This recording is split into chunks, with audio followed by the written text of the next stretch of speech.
fii tey ci maison de culture Douta Seck di organiser une journée de consultation médicale gratuite dinañ fi consulter tey ci urologie ci pédiatrie ci gynécologie dañ fi def aussi ay tests diabétique def fi ay tests aussi tension Pastef Médina nag moo ko organisé pour jàppale waa Médina ci seen domaine médical nga xam nañ ñu santé ak éducation am solo la dafa bëri ñoo xam ne amuñu moyen parfois dem consulter wu c'est une occasion pour eux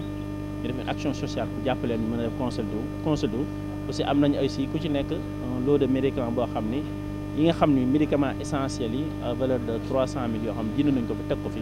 pour ku ci nekk li ñu la mën a jox ñu jox la ko nga def ko ci loolu nag dañ ko def ngir jàppale population médinoise bi jàppale xale yi jàppale mag ñi ci am solo aussi am na benn remarque boo bëgg naa ko yokk muy xam nga dañ doon wax mois passé octobre rose am ne pour def test dépistage cancer du sein pour jigéen ñi cancer yenn ka xam jigéen lay gën a yàpp mais mois de novembre moom la ñu mois de novembre bleu dañ ci jàppale mag ñi nga xam ne cancer prostate xam ne lu sonal mag ñi ci réew mi loolu si mu doon une touche particulière boo xam ne dina prochainement ñu gën ko vulgariser ndax ñu bëri octobre rose daañu ko far wax mais novembre faruñu ko farataal ñu jël initiative pour jàppale magu Médina surtout ci góor ñi ci wàllu boobu fi ñu toll ñu ngi ci plus de 350 malades parce que dañ koy arrêter ndax sinon médecins yi duñ fi mën a jógee te on la prépare en quelques jours donc di sant population médinoise parce que aussi war ñu wuy si yombul ah comme ñëw ñu wuy suñ ñi ñëw nañu wuy suñ kon ñu leen sant yëpp ndax lii ñu def nii ñoom lu ñu moom la dañ leen ko war a delloo parce que ñun ñoo war a veiller ci surtout ci domaine prioritaire muy éducation ak santé loolu moo doon message bi di sant ñëpp waaw di sant commission santé sant aussi ñi xam ñooñu ci jàppale ku mel ni parce que équipe médicale bi 2 équipes la benn bi dafa jógee hôpital Abass Ndao kon ñu ngi leen sant à travers le directeur docteur Amadou Ndiaye Pape Amadou Ndiaye di ko sant bu baax a baax sant aussi directeur général de la santé mu ñu mettre aussi en contact hôpital Cheikh Ahmadou Bamba bi ak docteur Maté mu indi fi aussi une équipe médicale sant aussi la PNA à travers son directeur le docteur Seydou Diallo moom aussi nous a amené un lot de médicaments boo xam ne moom la ñuy distribuer aussi kii bi loolu la ñu njëkk wax mooy sera une activité périodique bon en fonction de nos moyens dañu xool est-ce que chaque 6 mois wala chaque 3 mois lañ ko mën a def mais nekk lu am solo te ici daan ko gën a jéem a améliorer parce que bi ñu fi ñëwee tey suba première remarque bu ma def mooy dafa mel ni Sénégal mag ñu bëri dañu amee tawe te xëy na amuñu moyen dem hôpital si seet naa ni population bi fi nekk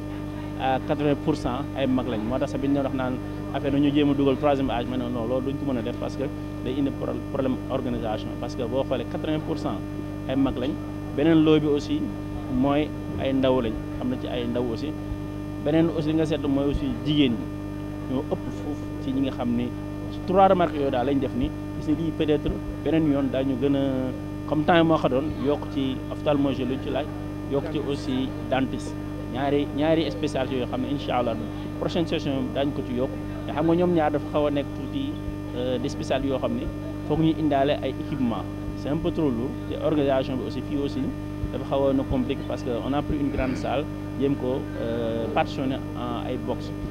bu ñu amoon lieu boo xam ne dina mën a am mat 6 box paire bi nga xam ni équipement yi daañu mën a am parce que aussi consultation médicale dafa laaj aussi intimité donc yooyu ëpp aussi salle bi aussi yëpp luñ ko xaj quoi prochainement incha allah bi on la prépare en moins d'une semaine dañ ko gën a waajal gën a yokk spécialité yi gën a yokk capacité aussi d'accueil peut-être am une 15 ou vingtaine de médecins te xam nañ ni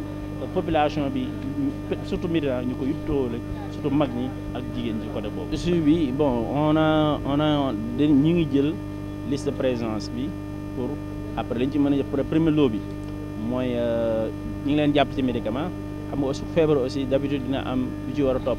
mooy peut-être def analyse wala def rajo prochainement aussi bëgg nañ boole comme ni ma waxee sànq nii boole ci ophtalmologie boole ci dentiste yi aussi boole ci aussi une partie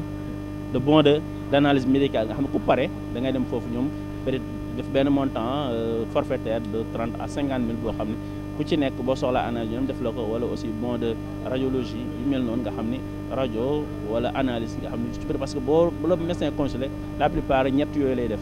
soit mu joxal ordonnance wala mu joxal la demal defi benn rajo wala demal defi analyse pour mën a poursuivre aussi diagnostic am waaw loolu lañ ci mën a def et aussi après xam nga comme boo xoolee on a choisi des hôpitaux de proximité nga xam ñoo ñu jàppale ci affaire bi mooy lan dañu choisir PMI dañu choisir hôpital Abass Ndao donc ku ci nekk après mën nga dem foofu def suivi bi nga xam ni ñoom comme ñoo ñu jàppale dana gën yomb aussi après loolu aussi on fera un bilan le bilan on le fera boo xam ni dañ koy jox le médecin chef district bi nga xam moom la ñu boole mi nekk hôpital Cheikh Ahmadou Bamba pour mu def suivi bi daañ ko jox aussi le directeur de l'hôpital Abass Ndao aussi pour patient aussi mu def suivi bon xam nga du lépp lañ mën mais lu ñu mën rek mooy def initier loolu bu ko defee nag le suivi nag sera au service sanitaire de faire le suivi.